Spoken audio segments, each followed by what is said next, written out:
Welcome to SveNFL. What's up, y'all?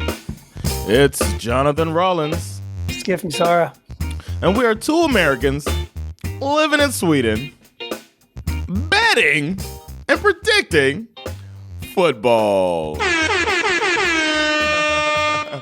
And it's that time of year, man. The season's almost here. We got to make our bets to see who we think is going to win the division. This is our division bet episode.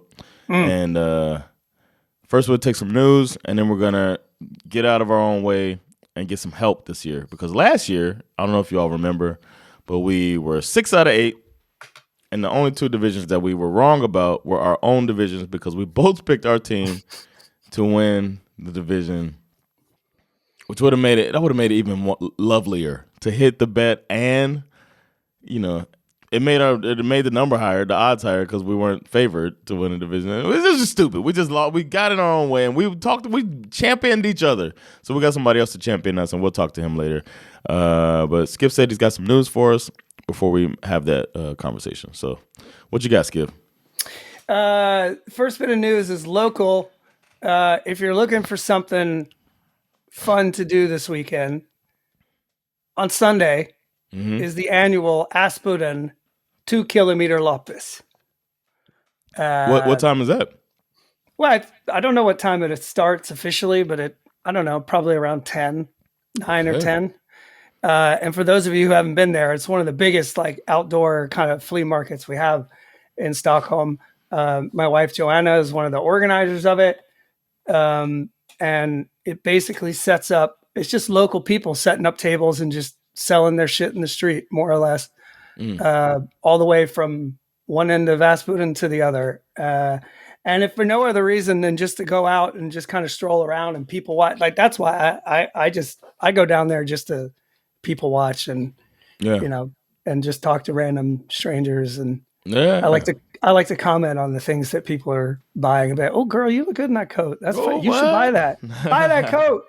You know what? And shout out to Lopez, because one problem here in this country is the fucking secondhand places are they think they are out to make a super profit. Like, what is going on?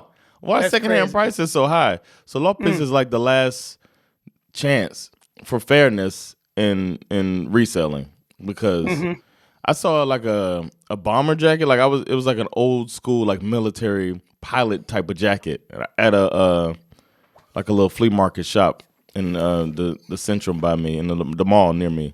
And I went in there and I saw it and I was like, oh shit, man, I'm in a thrift shop and I see a fucking old school military jacket. How much is that gonna be? 850 crowns. I couldn't believe it, which is $80 for y'all, or a little bit more than $80 for those that are in America, whatever. And a flea market in a secondhand store, I couldn't believe it, man. Little tables, 300 crowns. It's like, come on, man, y'all get out of here, man. Yeah, so I was annoyed by that. The Aspudden Loppis is the shit. It's a really fun day. We do it once a year. Come on and check out Aspudden for those of you interested. Support your local Loppis. I might come through. To me, on Sunday is all about passing the time to get to football. Exactly. Good way to pass the time. Exactly. Yeah. Now, on to NFL news. This is pretty interesting. The Giants rookie Jackson Dart has apparently beat out Jameis Winston for the backup quarterback job. So all this hype about, there's so many people just assume that this guy's going to play this year. I mean, his odds are pretty high to win Rookie of the Year. Definitely, yeah. A lot of people are maybe Cam Ward. I'm thinking maybe Cam Ward. It's going to be really interesting. I am smart. Mr. Marty. I'm a homer. It could be very interesting to see at what point they would pull the trigger on this thing to get him in, because, like we've said before, the Giants have one of the toughest schedules in the league. Wait. You said he's not. You mean for backup? Yeah, exactly. But I'm saying a lot of people are predicting that that Dart will take over the job from Russell Wilson. Okay. So I was thinking he's starting. That's why I made such a crazy face. But he's moved past Jameis, and we thought Jameis should start. How bad is Jameis looking in practice, man? I don't know. Damn.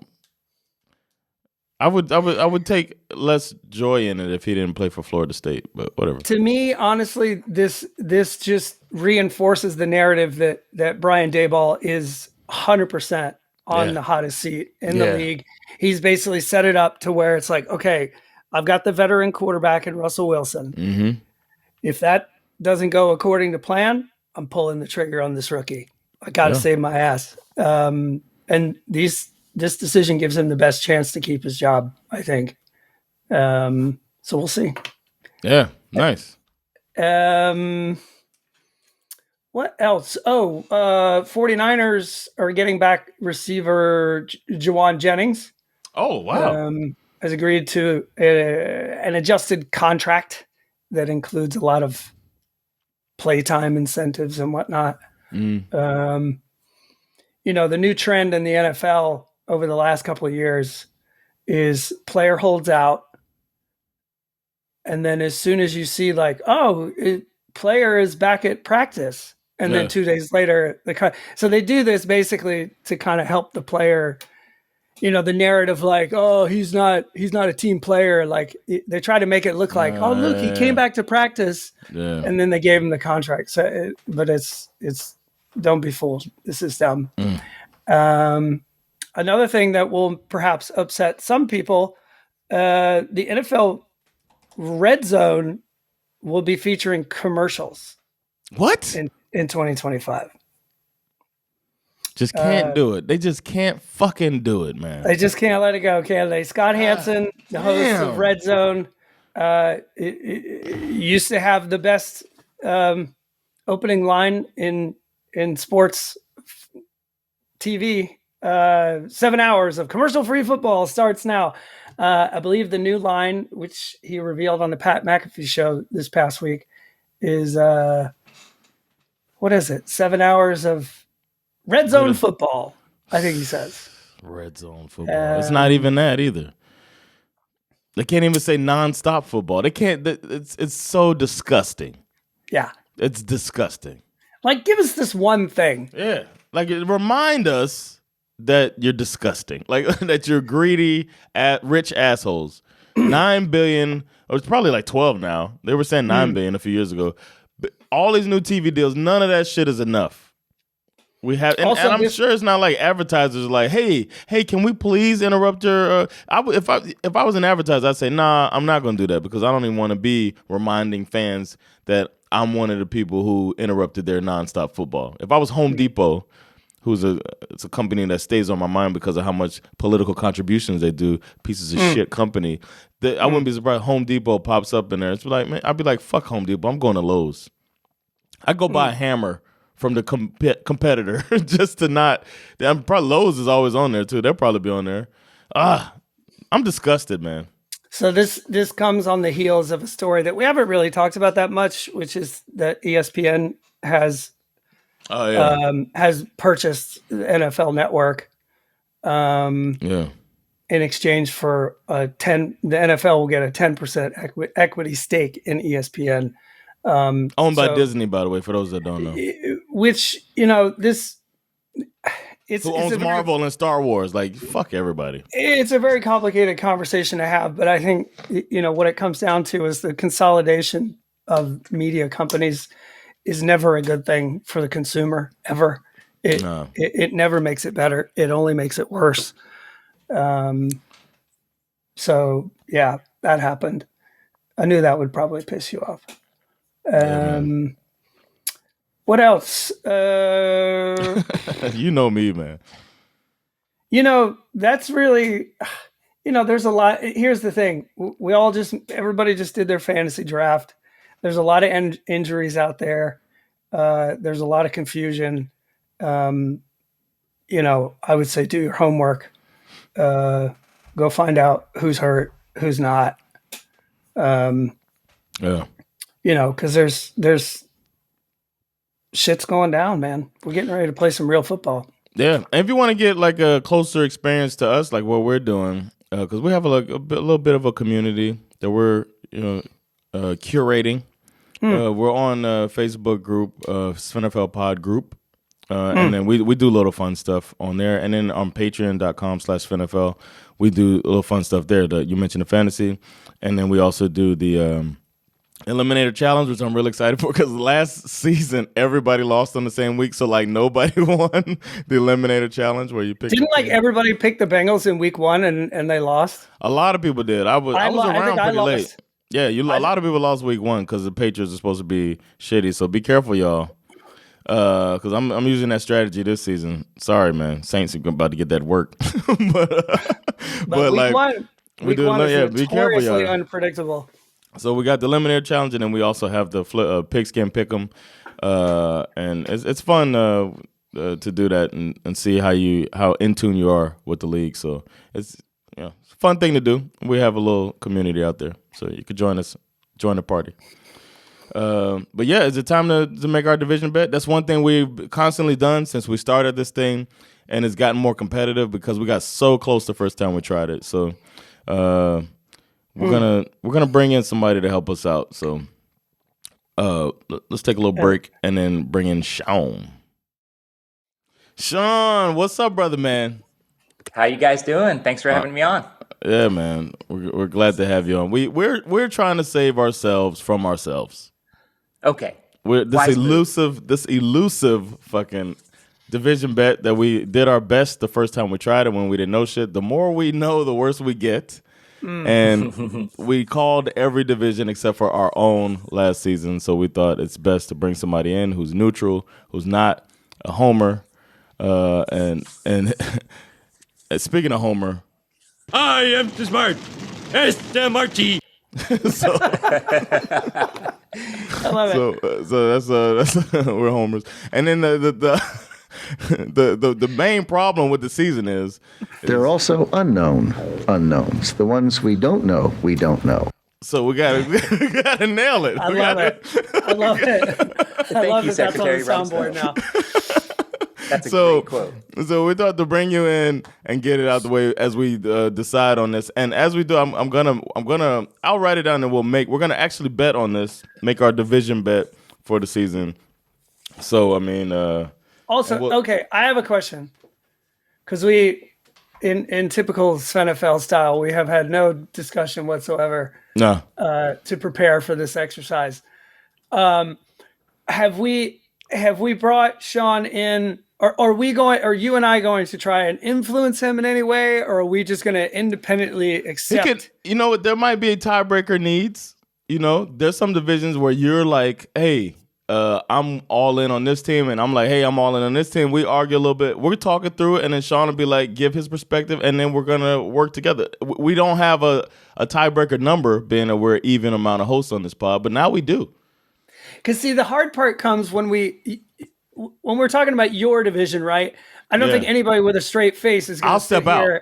And but it doesn't matter. Nobody's picking the Dolphins to win that division. So this is more about the NFC South. So the real problem comes when we get to the NFC South, because the whole point of having Sean here was to remove us from it. Yeah. So I think we need to create like a separate rule, at least for that division, so that like I'm not giving you my Falcons takes. John's not giving you his Bucks takes. You know what I mean? This is up to you. When we get to the NFC South and the AFC East, Sean, you're calling it. Sounds great. If there's I've any got some good input. I we talk football all the time. And you're an avid listener to the pod as well, so you know how we think and all that stuff. So I thought it was a good, and you're a Chargers fan. So when we get to the AFC West, shut your goddamn mouth. I mean, anybody picking against Kansas City just isn't thinking right. As long as Andy Reid and Patrick Mahomes are together, how can you pick against Kansas City to win that division? Sure. What have they won it the last 10 years? 9 years? Nine years in a row. This year will be 10. Yeah, there's no reason to spend too much time on the AFC West. And, the Chargers fans, I moved to Stockholm from San Diego and was a Chargers fan for a long time. Since I left San Diego, they moved to Los Angeles, share a home stadium with the Rams. They're not even the most popular team in their home city. The quarterback that I admired the most, Phillip Rivers, is long out of the league after embarrassing himself for the Colts for a couple seasons. I am probably the least strongest supporter of a lot of your listeners. I still kind of keep an eye on the Chargers. I keep an eye on the Falcons because I like Schif. I keep an eye on the Dolphins because I like Jonathan. And you watch games in my house. And we watch a lot of football together, especially live, which is a wonderful tradition here in the Swedish autumn. Yeah. I'm more or less a free agent. I tend to find teams that like have an underdog spirit and start, accidentally having a 6-4 record in mid-November, and I'm like, ooh, all of a sudden I want to keep an eye on the Lions this year, or I got some connections through friends to Coach Tomlin, so I'm always hoping Pittsburgh has another winning season, though I will not be picking them to win the AFC North. Good to know. Yeah, so you don't even have to worry about homerish picks in any divisions, nice. And especially AFC West. Good to know, man. I appreciate that information there, so our listeners understand that this is gonna be. It might end up being the reason that we win it, that we hit this bet. That would be great. It's time for SveNFL to hit the bet. Agreed, man. So I don't know. Should we just hop right in, man? Because we're gonna start with the champion Philadelphia Eagles. There was an Eagles fan at the last comedy show at the premiere of the Laugh House. He sat on the front row, and as soon as I said he's from Philly, I was like, "Where you from?" He said Philadelphia, and I was like, "Congratulations." He said, "Go Birds." I was like, oh. And Eagles fans seem like a good fan base. Also, pieces of shit. And all the other Swedes in the audience were like, "Which birds are we talking about?" Are they can go moose? Our animal? So we'll start with the winners of the divisions. We're gonna start with the NFC East. Who do we say this might be an actual? Who's gonna win the NFC East? Well, the one interesting stat that I found was that there hasn't been back-to-back winners of the NFC East since 2004. I know Philly's the Super Bowl champs, and they've got an easy Week 1 opponent with a bad Cowboys team. But it's a 17-game season. Winning the division is going to be challenging. I think the biggest challenger, of course, is the Washington Commanders. The question there, can you put it all together? Are they that team yet? My input for this one is actually to go against the trend and pick back-to-back the reigning Super Bowl champs, Philadelphia, win the NFC East. Yeah, they're my pick as well. What you got, Skip? Because I think the Eagles are just the best. They still have the top 2 rosters in the NFL. You could put the Ravens up against them maybe. Best roster in the NFL, best offensive line, unstoppable play that the league is trying to stop actively in the tush push. And, best running back in the league. I don't know, man. It feels easier to say the Eagles. And the Cowboys are just fucking falling apart. And Washington could be this year's Texans, who have that sophomore slump after a surprising season. So I'm going with the Eagles. What you guys give? Yeah, I'm glad you brought up the thing about there hasn't been back-to-back winners of this division in 20-some-odd years. I personally think that history is made to be broken. I think history is fluid. And I think you just have to, it's just the eye test, if I'm being honest. Like, I obviously have said, I don't believe in the Commanders this year. They won too many one-score games last year. Yeah. Way too much luck involved in their ability. I think I heard somebody describe them the other day as like, I don't think they'll make it into the playoffs, but if they do, it's the one team you don't want to play. You know what I mean? It's like, because if it's just a one-on-one kind of matchup in the playoffs, you never know what's going to happen. Yeah. But I just don't think I compare them more to like the way we saw the Vikings a few years ago, where like one year they were that team that lost all their one-score games, and then the next year they were that team that won all their one-score games. Yeah, good point. You can't live like this in the NFL. That's not a way to live. No. So yeah, I'm going Eagles. Okay. Oh, well, we agree on that. So got the Eagles down here. I locked it in as the bet. Then we got the Boom. Philadelphia Eagles. Then we got the NFC South. This is why you are here, Sean. Understand. I'll go first on this one.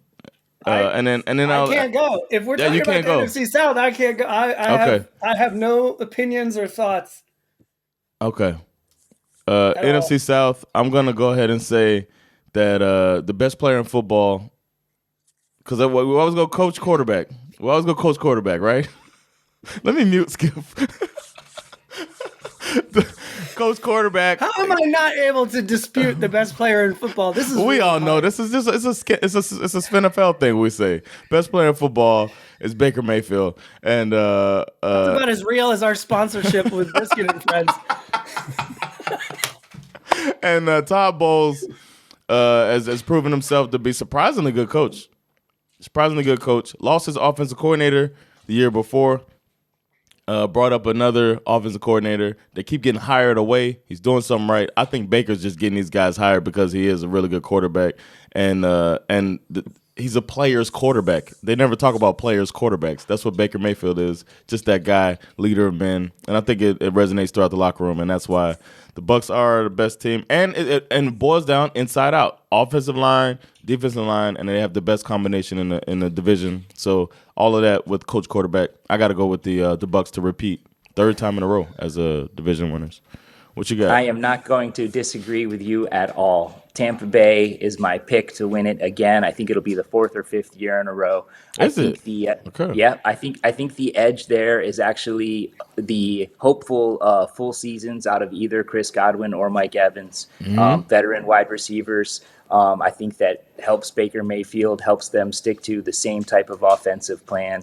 I like Michael Penix Jr. I have some question marks, and I think that those are the two teams to pick from, Tampa Bay and Atlanta. However, I'm going with the Tampa Bay Buccaneers to win the NFC South this year. Yeah, there is an argument for Atlanta, of course, but the argument always is if the argument always is the other team slipping up somehow, then you're not that team. So, well said. So, okay, now that the decision has been made, I'm going to say that I think this is a very safe pick. I think it's a very logical pick to take the Bucs, because I don't think we really know what do we have, like a 3.5 game sample size with Michael Penix. Right. He also has. These are all the things that keep me awake at night as a Falcons fan. Yeah. The other issue that you have with him is that he had 2 what could have been career-ending knee injuries when he was in college. So, he's one gnarly hit away from having to deal with that again. Okay. We still haven't had to deal with what do we do when Bijan Robinson gets injured. That we haven't dealt with that problem yet, ever. He could be Frank Gore. Perhaps. And they are trying to, okay, you know how like the NFL always tries to sell you the same narrative year after year? Yeah. And teams do this too. The narrative that I'm currently getting fed again is that Kyle Pitts is going to be a thing. Right? That's not the NFL doing. That's the Falcons. Let it go. No, that's the Falcons. Last year, it was like, oh, Kirk Cousins is going to unlock Kyle Pitts. Yeah. They're roommates at training camp, so he's definitely going to throw him the ball a lot. And this year, you're getting the exact same thing. Michael Penix is like, well, Kyle Pitts caught a lot of balls in camp today. You guys are going to be seeing that more when the season starts. And I'm like, show me. And this is as much as I want it to be real that the Falcons are going to win this division, they don't really deserve the pick. They don't deserve their confidence. Not yet. They haven't earned it yet. And there's money on the line here, man. Yeah, exactly. This might be a hot take, but they're not even the number 2 for me on this pick. Now it's getting nasty. Okay, that's just mean. Hear me out. So put some respect on my name. Finished last year, and momentum. We've seen it carry from the end of one season into another season with Detroit a couple years ago. I think Carolina is gonna be the biggest challenger to Tampa Bay, but I think Tampa Bay wins it. Wow. You heard it here first, ladies and gentlemen, man. I feel like we might Put that on the milk. Put that on the milk take list. Yes. That we came up with. We got a new list of takes, man. Your take's gonna age like wine or it's gonna age like milk. And this might be we're gonna see if that take right there ages like milk. I'm calling milk too, baby. I think Carolina's gonna have Derek Brown back on defense. He's a scary pass rusher, and they drafted offensive linemen. They got a bunch of big guys, young guys up front. Now, can they play together as a unit? We'll see. But if they can, Bryce Young could be the real deal. And if Bryce Young's the real deal, Tampa gets some weird losses, fluke injuries. I don't know. It's one of those where it takes a lot of variables. That's why I'm sticking with Tampa. Yeah, we got to stick with But Tampa. It's the same amount of variables as Atlanta, but Atlanta hasn't met expectations, whereas I think Carolina's a team on the up and up. And worth keeping an eye on. Okay. We're gonna talk to you at the end of the season about milk or wine on that take. One thing that we brag about, we kind of brag by saying that we got in our own way last season. That we would have, if we would have just listened to, like, gotten out, if we wouldn't have homered it, then we would have won a bunch of money. But what we're glossing over is the fact that one of the teams won on a tie break in the toughest division to call, I think, again this year. Last year was the toughest division to call. You could have gone with 49ers, Rams, or Seahawks. We decided to go with the Rams, who won it last year. This year, it seems even tougher to call because there's a scenario where the Cardinals could win the division. I think either team could win in this division this year. My personal pick is the 49ers. I want to hear what y'all think before we make the call. Go ahead, Sean. This was the toughest division for me because, one of my favorite receivers is Cooper Kupp, but he gets injured a lot. I don't think Devontae Adams offsetting him is going to be the difference. Can Matthew Stafford play 15 games, 16 games, 17 games? I'm going to have to go with the Vegas favorite, the San Francisco 49ers, just because I think they've got the complete roster. Also, and this is kind of unique, they are hosting the Super Bowl this year, so we could see it again where the NFC team playing in their home stadium. That's 2 49ers picks. What you got, Skiff? I unfortunately have to agree. Oh. I do. Look, my opinions about Kyle Shanahan are well documented on this podcast. But I have the same concerns that Sean has. I'm really, this whole thing with Matthew Stafford and like the way Sean McVay would talk about, like every time he would talk about Stafford's injury, it just made me more nervous. He's like, well, he's walking today. And I'm like, wait, what? He wasn't walking yesterday? We're like 3 weeks away from the season and we're like throwing out participation trophies for walking. Like, what are you talking about? We haven't really, the whole thing with getting the epidural so that he could play. I'm like, this is what they give pregnant women. I'm like, what are we doing here? Yeah. So that makes me nervous. Puka Nacua I love him, but he plays with a complete reckless abandon. I don't think he's ever played a complete season, even in his short couple of years. He always misses a couple of games because he's catching those dangerous balls across the slot. You know what I mean? He's putting his head down, trying to run motherfuckers over. Exactly. Yeah. And as I've said before, if Stafford's out, Devontae Adams is going to have to catch passes from Jimmy G.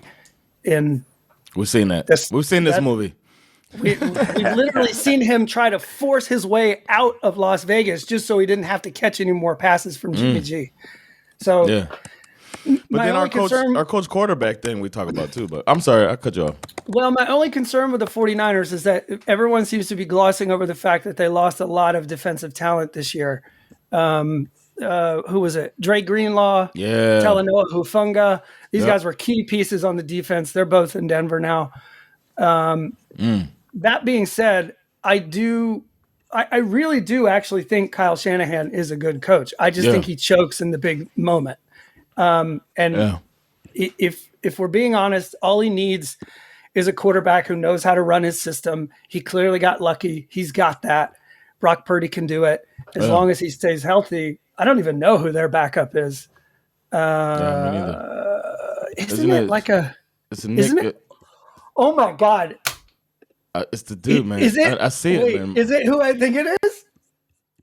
Mac Jones. Yeah. Is it Mac It's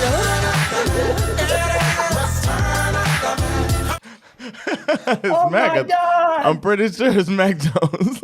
I think you're right. Yeah. All right. The next. So you're saying 49ers. I locked it in the bet. Yep. All right. So far, we're kind of going favorites so far, actually. Now we're on to the NFC North, which I think is the second hardest division to call. Agreed. Who you got, Sean? So I went back and forth between Detroit and Green Bay on this, and I ended up settling on Green Bay. And this was before Micah Parsons' trade with Dallas, which I'm sure we can get into, and I hope to hear your take on that. I like Matt LaFleur. I think Jordan Love is a pretty good quarterback, but I even like their backup, Malik Willis. So. Yeah. And let's not forget they've got Josh Jacobs, and Josh Jacobs healthy is a difference maker. He requires a spy that frees up receivers, that frees up some people in the back end, and so and I think Matt LaFleur has got the skill set to make in-game adjustments to his offensive plans. Defense is good. I think Micah Parsons maybe shaves 2 points per game or something. I think he's an impact player. Yeah. So I think it's why I'm picking Green Bay this year over Detroit. Also, Detroit, I really want to like Detroit. They're fun to watch. Love the head coach. Love their style of play. I think this whole division is fun to watch. But I'm tired of unmet expectations in December with Detroit. And so I'm going Green Bay. Probably something like wire to wire leads this division. Yeah. It might be like the NFC West last year with a tie break at the end. Skip, what you got? I really like your point about Josh Jacobs. I think he might be one of the most underrated number one running backs in the league. Maybe not as underrated as like Chuba Hubbard, but pretty close. Like people just don't really think about him that much. My big concern with this is like, I'm me, like I'm very suspicious of narratives and how the whole NFL media landscape just tilted on its side after that Micah Parsons trade, and everyone's falling over themselves to pick the Packers to win this division. That being said, the thing that makes it hard for me to disagree with this, I'm really worried about the Lions losing all of that coaching talent. And offensive line. I just think that, they won 15 games last year. They're definitely not going to do that again. Right. The Vikings won 14 games last year. Yep. That ain't going to happen again. So where are you going to redistribute those wins, right? Are they going to the Packers? Probably. So there's a real shot that you're right. And also, the Super Bowl hangover, we've seen that with the Eagles, where it's like you get there and you come back the next year and you think like, okay, we're going back.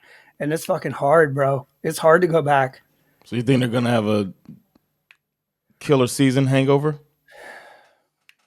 I still believe that they're going to make the playoffs for sure. And I do want to pick the Lions to win the division.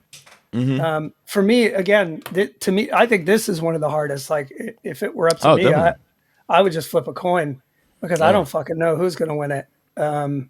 So that's okay. I want to throw Vegas in my favors Detroit slightly. Yeah, Vegas favors Detroit. I'm gonna go Green Bay, man. And I was thinking Green Bay before Micah Parsons came on, so that solidified it for me.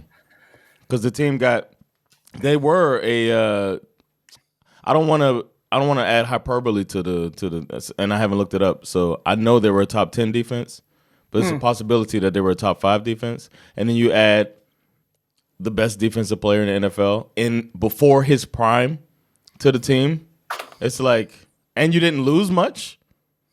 Then I feel like, and an offensive genius as your coach, Matt LaFleur, who made Sean just mentioned he's got a good backup, and we saw Malik Willis in Tennessee before he came over to Green Bay, who looked like he wasn't ready for the NFL. And then he came in, and everybody was like, we bet against him because Malik Willis was in when Jordan Love got hurt. And we had egg on our face because he looked serviceable under Matt LaFleur, who's part of that McVay, Shanahan, wheelhouse of football nerddom that is taking over the league. So I think the coach quarterback combination wins the day here, and I got to go with Green Bay. That's my call.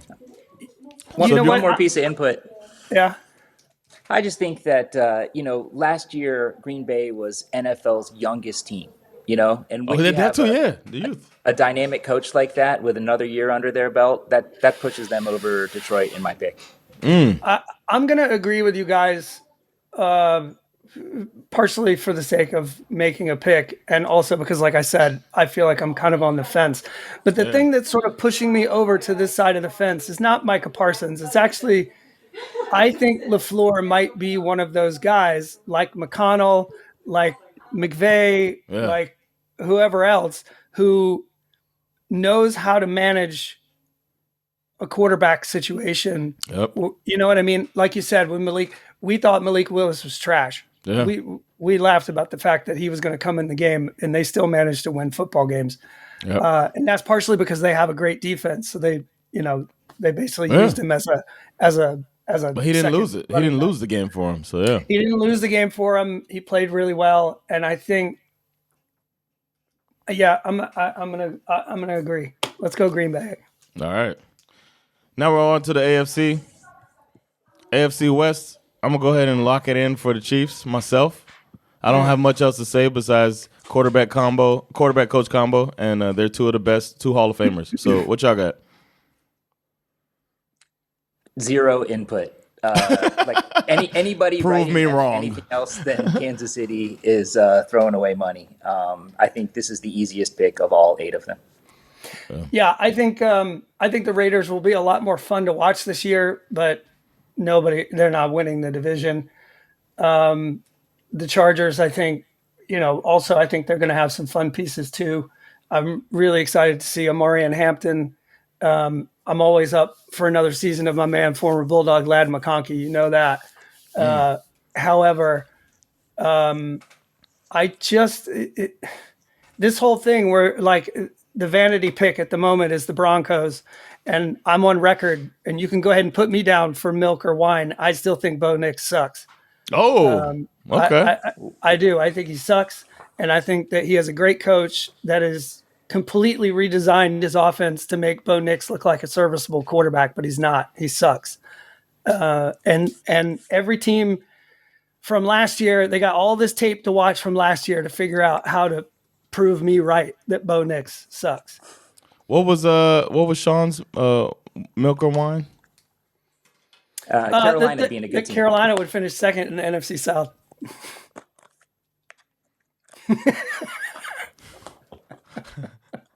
I'm gonna put that milk in my coffee. Shit. That might be that buttermilk. That might be that milk. That I'm gonna make some buttermilk with that milk. Shit. All right, I wrote it down, man. We're gonna revisit this at the end of the season. All right, wine or milk. All right, to me, the next one is one of the easiest. The next two are the AFC is top heavy, man. That's what it comes down to. But the AFC North got the Ravens, man. I don't know what else to say. It seems like all the other teams are in some type of transition. Every other team in that division. The Browns are transitioning to relegation. The Bengals are transitioning out of their coach, hopefully, and the Steelers are in. Seems like a constant transition of a middling with a quarterback transitioning out of his career and and maybe transitioning on from their coach. Like it's like the Ravens just, and as I said earlier, one of the best teams and rosters in football, and have top 3 quarterback in the league. So I got to go with the Ravens. Yeah, zero input here. I mean, Pittsburgh with Aaron Rodgers as quarterback, there's plenty of room on that train. That's a ghost train. Nobody's riding that train. I still think Cincinnati is probably one of the most dynamic offenses. I love watching Joe Burrow and Jamar Chase, period. I mean, just what an exciting combination. Their defense is horrible. I'm banging the over on every single Cincinnati game this year. I think Baltimore, they've got a big, young offensive line with, the center, Tyler Linderbaum, leading that charge. They got that rookie Carson Vincent. I think Derrick Henry and Lamar Jackson, either win the MVP this year. If you could pick like a team from the NFL MVP, I'd be picking Baltimore. I think those two guys are probably in the top 5 candidates for league MVP. Baltimore wins this division easily. I think picking anything else is risky. Yeah. Skill? Yeah, I think. Well, my first intrusive thought was like, wouldn't it be funny if Aaron Rodgers is the reason we lose this bet? Oh no, That would be hilarious. I just can't see it, man. I can't see it either. I still think the same is true this year. What we said last year, that probably the scariest thing in the NFL is that moment where Lamar Jackson tucks the ball into the midsection of Derrick Henry, and you as a defender have to decide. Make a decision. Yeah. Like either one of those decisions is like, talk about like being in a, what do they call it, a double bind where both you have two choices and they both suck. Yeah. Right. I either have to tackle this freight train of a human being or lose my ankles or lose my ankles. And a lot of people don't talk about this, but Lamar Jackson threw 40 touchdowns last year. Yep. Yep. This man is a real quarterback. And he had under 10 picks, right? Didn't he have like 5 picks or something crazy? Something like that. Yeah. Yeah. So I mean, I've said it already. I think the Ravens are my pick to go to the Super Bowl. So yeah, I'm picking them to win the division. All right. And speaking of MVPs, the latest MVP is Josh Fool's Gold Allen. So we're going to talk about the AFC East. I'm going to remove my microphone from this because I have a hot take that I can't say. His hot take is Josh Allen is good now. That would be hot take. Yeah. All right. So the New York Jets are trash. You know, they're one of these teams that's going to have double-digit losses. Hold on, one thing. I'm sorry to interrupt, man. I got to say something about this. Oh, shit, here we go. I just want to say I'm pissed off. I'm looking at the odds here, and the Patriots have the second best odds to win the division. Fuck everybody. Yeah, Buffalo is my pick to win this division. They have led, if you take the last 5 football seasons, they've led the NFL in scoring offense at over 29 points per game. Also, they have led the NFL in scoring defense at 19.5 points per game allowed. That's a 10-point differential over 5 seasons. I don't see any reason that New England or Miami overtakes them. Miami could be a good team. I don't think that that we will see a wild card coming out of the AFC East. I think Buffalo wins the division and challenges Baltimore in the championship game to go to San Francisco for the Super Bowl this year. I agree. I think the Bills are going to be a runaway freight train. I think they've got for a team that finished first last year, they sure do have a great schedule this year where all of their tough games are at home. So they have a home field advantage, and most of the like shitty teams they play they're playing away. I think between Josh Allen and my man, former Bulldog James Cook, I think the offense will be humming. They've proven that they can succeed without a famous wide receiver core. They should be fine there. And that defense always balls out year after year, like you said. I'm not buying that the Patriots are going to be the second best team in this division at all. They're obviously going to be better because Vrabel provides some stability. And you can't get worse. And you can't get worse. And you can, it'd be difficult to get worse. And I do think that this running back they got, I think he's certainly going to be an upgrade from Ramondre Stevenson, who can't hold on to the goddamn football. You know what I mean? So they should be fine there. But their receiver core ain't nothing to smile about either.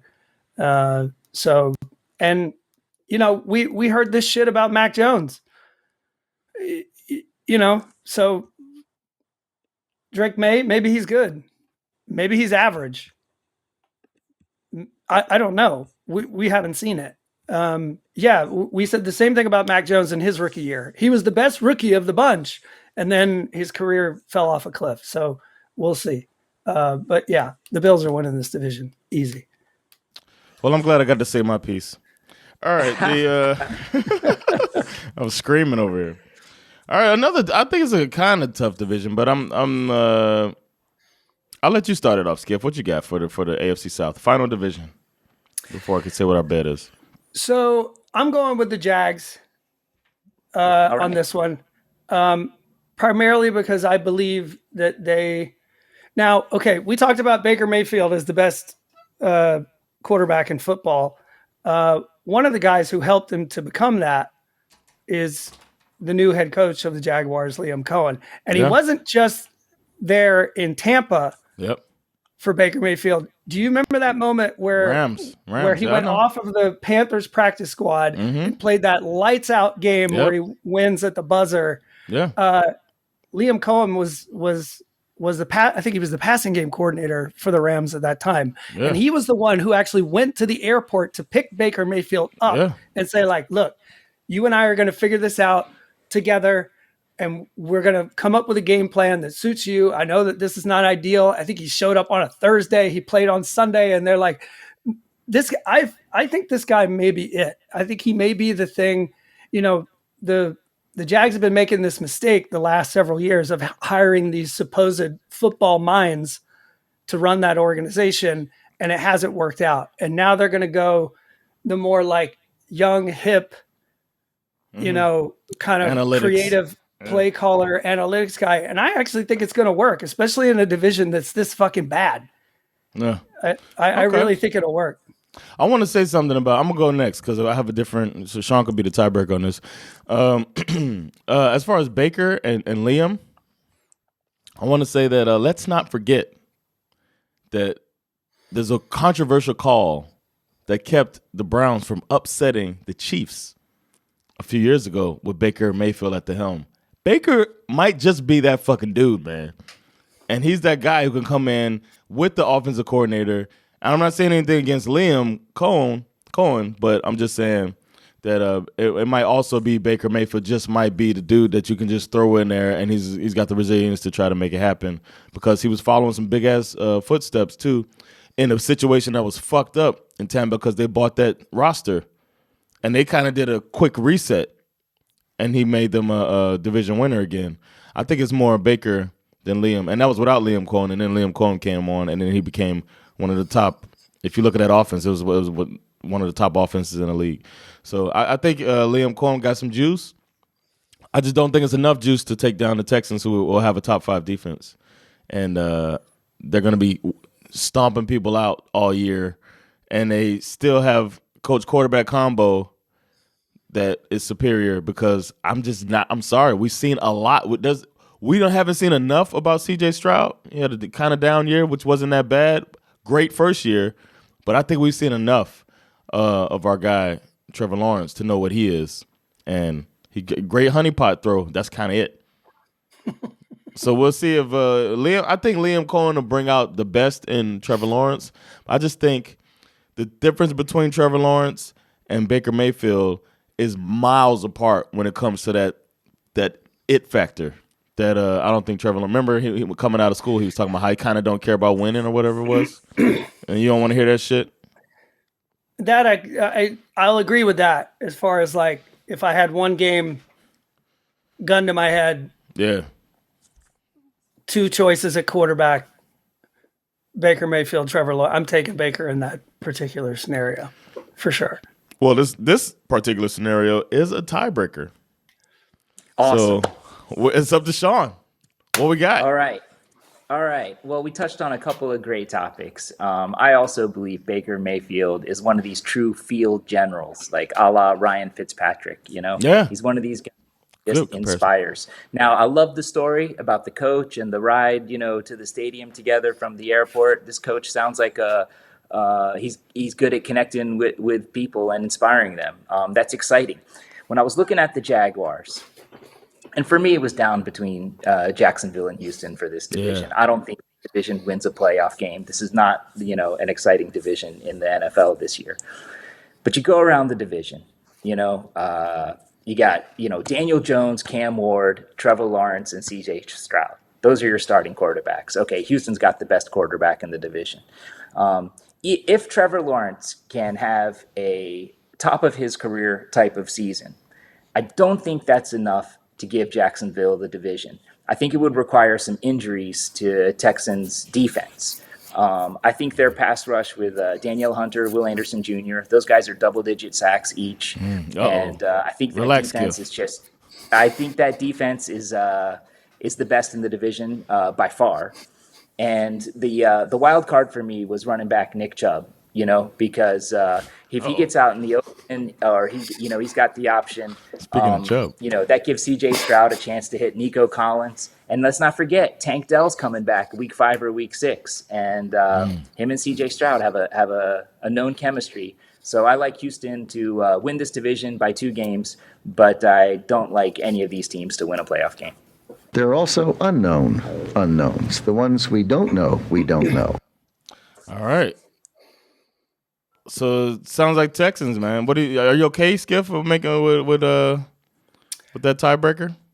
I just put an asterisk on it because I think you're wrong. You know what? I think there's also a shot that Cam Ward is that fucking dude. Hot take. And Tennessee. I think Tennessee's going to end up second. If I were to put it in order, I got Houston, Tennessee, Jacksonville, Indy. I thought the whole point of having Sean here was to remove our bias. Are we just not going to say that Cam Ward played for the U? What? Oh, shit. I forgot. What the fuck? I was just thinking he was number 1 pick, man. I didn't know he played for the Sean even tried to talk to my Bulldog fandom there with Nick Chubb. Now, yeah, I saw that before. Nothing would make me happier for Nick Chubb to be that dude again. And I don't buy the Tank Dell narrative. I think that if you remember what that injury looked like last year, I don't give a shit what week he comes back. I'm not counting on him to make meaningful catches this season at all. And then outside of that, the receiver core is really Nico Collins and nobody.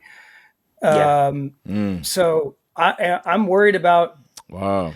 Without you got me worried. Now you got me scared over here. And if the Nick Chubb situation doesn't work out, the way they want it to, it's like, what then? You know what I mean? It's like if you take away the threat of the play action and you just stick him back there, you stick Stroud back there, and he's going to throw it to who exactly? Nico's going to be double covered. Yeah. And they have a bad offensive line. I said they have a bad offense. We didn't mention that they have a bad offensive line, the Texans, and they got rid of their blindside guy in Laramie Tunsil. So it could be, we'll see. But they also got rid of the offensive coordinator, who they thought was the reason they weren't prepared or whatever. So, I mean, this division's up for grabs for sure. It's between 2 teams though. But that's what I mean. I just can't get on the Trevor Lawrence and then a rookie coach. It's so much, and especially a coach who's offensive coach like that might get in his own way, man. I don't know. The other thing that's sort of hard to bet on is like, what is this Travis Hunter situation going to look like? Yeah, they've already basically said he's probably going to be more of a wide receiver than a cornerback, and we just don't know what it's going to look like. We don't know. No. He does do different things from Brian Robinson Jr. Like, they're not the exact same receiver. They do different stuff. Travis Hunter is a guy who more or less takes the top off the defense, which will create room in the middle for Brian Robinson Jr. But, we can't trust it because we haven't seen it. We don't know what it's going to look like. So I understand the reluctance to take Jacksonville, but I just happen to believe it's going to work. Right. And again, not that they're going to fucking blow the world apart. You know what I mean? This is like the NFC South. You outrun the bear. You just have to outrun the other fuckers in your division. That's it. Well, the bet is in officially. So I'm going to go back through it and say what we said. We'll also do a told you so bet, where we're going to put who we actually think are on and then see if somebody makes money off of calling it. None of that has ever hit. But here we go. We got we bet Eagles, Bucks, 49ers, Packers, Chiefs, Ravens, Bills, and Texans for 177 times the money. Wow. Should I say the amount? Is it okay to say the amount to the listeners so they know? $1 billion. I put in a billion crowns. No, I'm just kidding. So we're gonna win 177 billion if we hit. Ooh. No, 177 times the money on the betting site that we're using, and we got to be smart. Remember, we could cash out. Yes, but we'll talk about that off mic. That was our biggest mistake year one. Yeah, year one we could have. We kept getting offered the opportunity to cash out. We were like, no, fuck you, bitch. We're gonna win this. We called this shit. We called it. We went 7 out of 8. God damn it. All right. Thank you, Sean, for coming in. We appreciate that. Keeping us. Maybe this is what we needed to get us there, to get us to nail this elusive 8 for 8. So appreciate your time. And if we win, if we hit, we're taking you to brisket. That's what's up. I want that table breaker. Guys, we didn't do anything crazy. We didn't have any, wild picks. I think we settled in with some very solid picks. The fact that they're given those odds on these teams without, throwing in Chicago Bears or something like that is incredible. Yeah. I may mirror the bet and make it myself. Okay, nice. Yeah, I suggest that for everybody. Mirror the bet. Put a little something on it. We put more than I would suggest that people put. Go big or go home. So, just letting people know. Take it easy out there, guys. All right, man. All right, fellas. Good later. All right. Thanks, Sean. All right. That break there was brought to you by Brisket and Friends. That's right. Brisket and Friends. The best barbecue in Sweden. Brisket and Friends. Go by and get that table breaker, the SveNFL table breaker. Say it to them. They won't know what you're talking about, but you're going to get some delicious food nonetheless. Brisket and Friends. Barbecue so good, make you want to slap your grandma. Thank you for sponsoring SveNFL one day. All right. We are on to our picks, which means the season is here tonight. The season is here to this day. So we are going to do it. We're going to pick our teams. But first, Schif's got his coin. He's going to flip that coin, and we'll decide who is going first. Or second, we'll make that decision. Whoever wins the toss makes that decision. So go ahead. Yeah.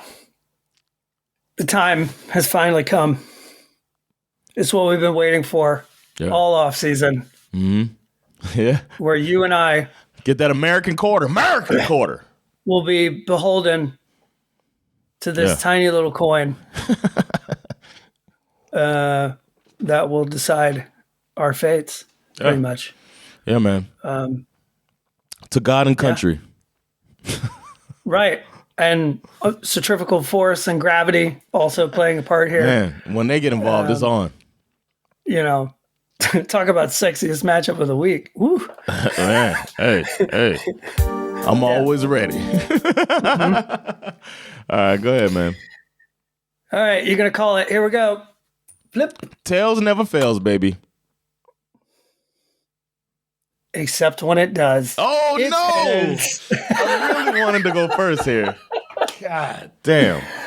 Are you gonna go? Are you going first, or are you gonna defer? Oh, hell yeah, I'm going first. God damn it. I am absolutely going first because on Thursday Night Football, first game of the season, the Dallas Cowboys, minus Micah Parsons, are traveling to play the Philadelphia Eagles. And they're going to, that thing like in the old 80s movies where they grab the guy by the back of the neck and they stick his head into the frame of an open car door and then they just slam the door like multiple times on his head. It's like, wham, wham, wham, wham, wham, wham, wham. It's going to be like that. The Eagles are going to beat up on the Cowboys.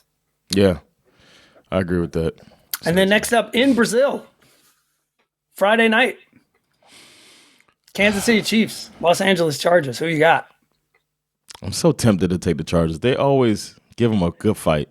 What's the spread? You know what? Andy Reid off of a bye week is never good. Last year, they lost to the Lions. He had a whole bye off season. After the bad taste of losing the Super Bowl, Chiefs are coming out firing. I'm going with the Chiefs. They're going to have some plays we haven't seen before and shit like that. All right, so Bucks, Falcons, what you got? Bucks, Falcons. Falcons beat them last 2 times they met. Well, I don't know if this doesn't qualify as an upset. Right. Obviously, the Bucks are only favored by 2.5, but I can tell you the Bucks are going to be upset. We swept them motherfuckers last year, and we're going to fucking beat their ass again. Falcons are winning week 1. All right, and the tightest contested match of the season, not lopsided at all. I think the Bengals are going to squeak by the Browns. That's going to be an ass whooping. Bengals finally going to get a victory in the first week. Yeah, they need that. Speaking of coins, we got Flip and Pick 'em. We got Danny Dimes, baby. Danny Dimes. 2 completely, diametrically opposed quarterback styles. You got Tua going versus Danny Dimes. I'm going with your Dolphins on this one. Okay. Colts are favored. I think Colts are favored. Only by 1.5. Oh, wow. That's crazy. With Daniel Jones? What? All right. Man, there's some stench on the Dolphins, man. They're going to have to fix that stench, man. Only one way to do it is with victories. Raiders are playing the Patriots, and Drake Brady's going to show everybody what second-year players are supposed to look like. So I'm going to go with the Raiders. With a sophomore slump of the Drake Brady era and Pete Carroll doing what he does. Better roster, too. Next up, we got Cardinals versus Saints. I ain't picking the Saints. Yeah. Nobody is all season. Might be the worst team. But last year they had that crazy start to the year. Yeah, man. David Carr, man. Now they got Spencer Rattler. 70 points in 2 games. Yeah, and all of a sudden they fell off a cliff. More. It was like 90 points, right? Didn't it 40 plus each game? It was crazy. Yeah, it was a little scary. But they're starting Spencer Rattler at quarterback, so yeah, I'm gonna go Cardinals in this one. We got us a revenge game here. Yeah, we do. Aaron Rodgers going up against his Jets in the first week. The Jets are at home, right? Yeah. So that means Rodgers might get that old Achilles snatched up. Be careful, buddy. I'm going to pick the Steelers anyway to beat the Jets. Jets are rebuilding, obviously.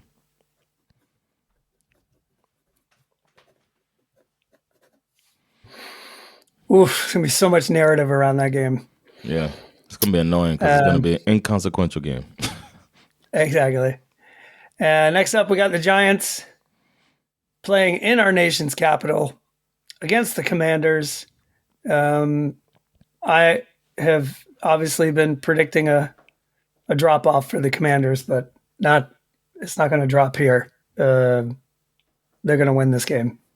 Commanders will defeat the Giants. Okay. Commanders beating the Giants. What a surprise. Panthers, Jaguars. This cat battle. Oh yeah, I didn't even notice we got us a cat battle. And we do not have, for once, on the Jaguars.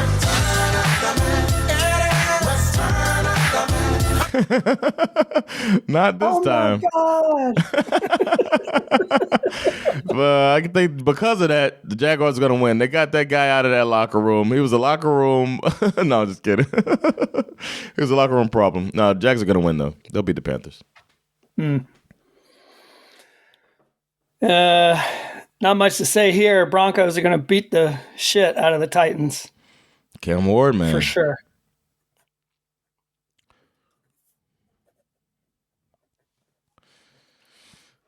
I'm going to say See, you got the good ones, man.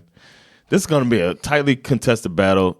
In Seattle, one of the few places with home field advantage. But I think the 49ers are going to pull it out.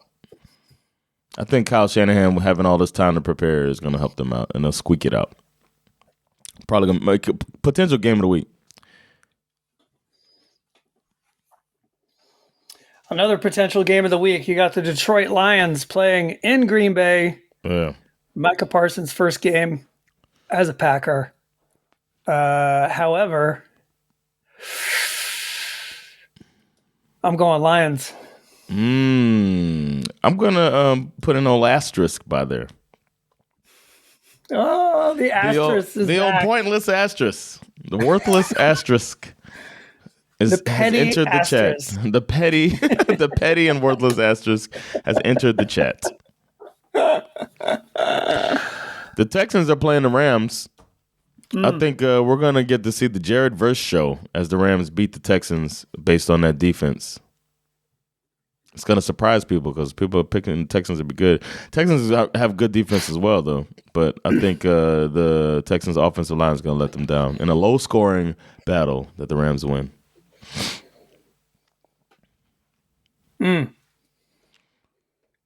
Next up, we got a banger.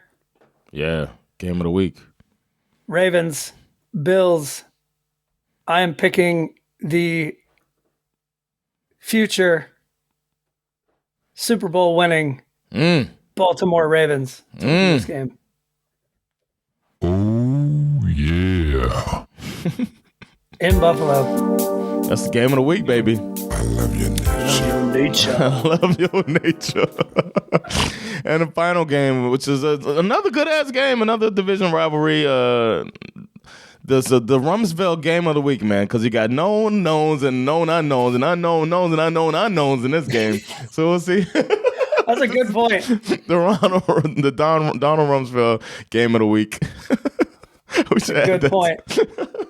I'm gonna say I need to get that on the soundboard. We got known knowns and known unknowns.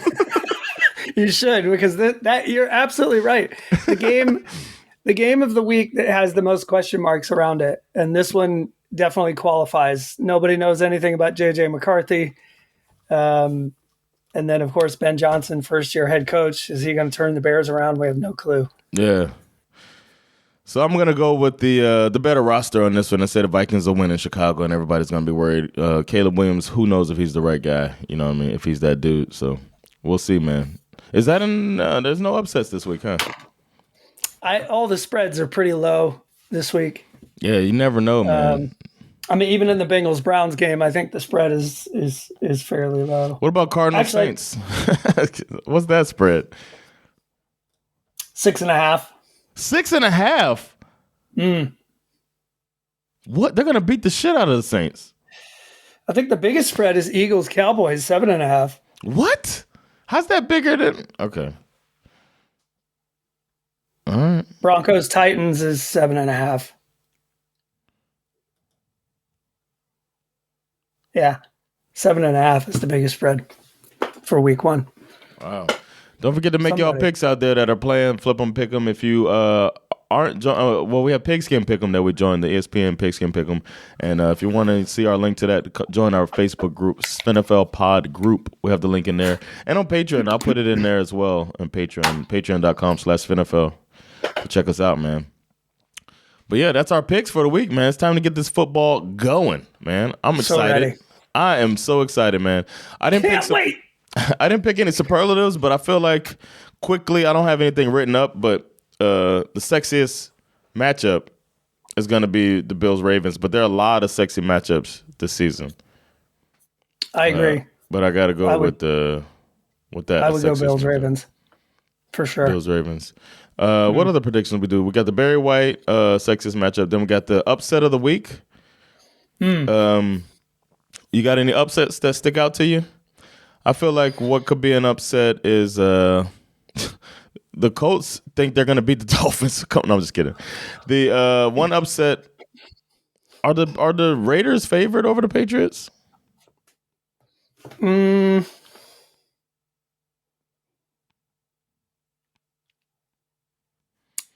I guess you can't call it an upset in that case. Really, the Patriots are favored, but it's probably not that much. A real upset, Giants over Commanders. That's my upset of the week, baby. That's exactly what I was thinking. Giants over Commanders. You got division rivalry. So it's supposed to be a lopsided matchup. And then we got the probable drop off. And then there was winning games that should be a little more. They won a lot of games really close that probably can't be replicated. So maybe the Commanders are a little overvalued. So that's my upset. The other one that would be fun would be Titans Broncos. That would be a fun upset. Yeah, everybody's talking about the Broncos. Yeah, Cam Ward or might turn the heat up on Zach Taylor. Bengals lose to the Browns. I just can't see that somehow. Like if you lose that one to start your season off, then you go ahead and get on out of there, man. Go ahead, do the LeBron James walkout with the handbag. Just show him the door. Any bold prediction this week? Yeah, the Tampa Bay Buccaneers will not score an offensive touchdown. It's week 1. It's hope season. What do you want? What do you want from me? My bold prediction is that Aaron Rodgers is going to have less than 200 yards passing.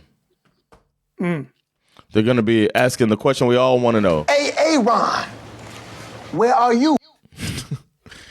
That's a bold statement. Yeah.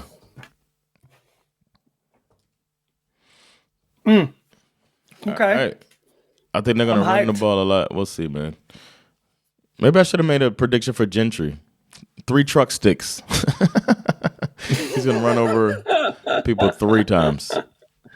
All right, man. It's time to get this season going, man. I'm going to go and get our bet. We're going to be betting. We're going to get our bet episode out for y'all. So stay tuned for that, those of you that are following our betting journey on Patreon. But everybody else, we'll see y'all on the other side when we talk about how these games went and how somehow we got everything fucking right, as we always do. We're going to make the bets, too, on these picks. Whoever picked it, that's the way the bet's going to go. And if we hit that, we'll be having this we'll get us a nice Trump golden toilet. Because that's how that's going to go. Thank y'all for checking this episode out. The season is back. That's right. Tonight there will be football. All right. It's in the middle of the night for us. Those of you who are listening from the States, you can watch when it's time. I don't know. But we'll see y'all later, man. Thanks for checking this out. I'm Jonathan Rollins. Skip Mizara. With SveNFL. Peace. Later, y'all.